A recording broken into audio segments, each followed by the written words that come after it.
Hi, I'm Mike. I'm with Advisory. Been a professional development coach for accountants for over 20 years.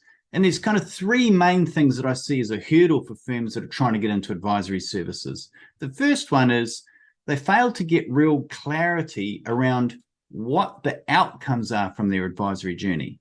So to be specific, what we're talking about is what are the behavioral outcomes? What are the behavioral observations you could make? So at Advisory, we have a range of what we call outcome statements. So this is a way that a business owner can start to look at their firm and see which of their staff could be performing which role in advisory. But it goes deeper than that. It should be around, as a partner, what would you see in your staff if you were doing like a case review?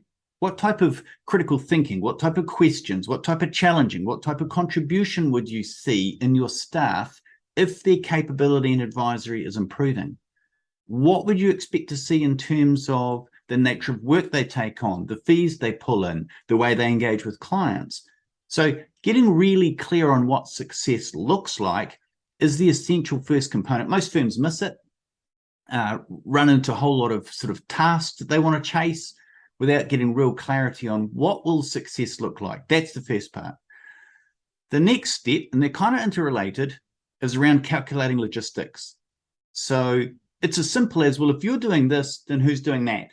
If you're hoping to grow by $100,000 in fees, how many people do you need to speak to? What percentage do you think would take the offer that you put to them? How much time do you need to spend in training and all of this? So we have a capacity planner so that at a group level, you can understand the involvement, but it also breaks down at an individual level.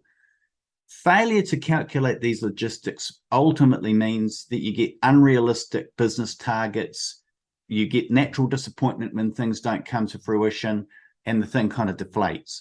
So starting out with a degree of clarity around what it should look like and then what it would take logistically to achieve it, that's the first part, or the first two parts really. And then the third thing that kind of goes with that is having real visibility and solid feedback loops. If you make some assumptions, if you go for some targets and it's not working, it's picking that up early and going, well, okay, is it our implementation that's struggling, or was that our expectations that were incorrect?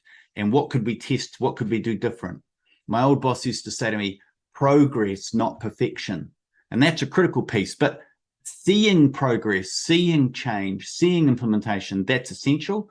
Creating visibility so that people are very clear that they are expected to implement things and learn from it, that we don't expect immediate success, but that it is an evolutionary process. So getting clear on what success looks like, getting clear on the logistics, having good visibility and feedback loops, put those three things together, and it's going to go a long way to helping you be successful in your journey into advisory services.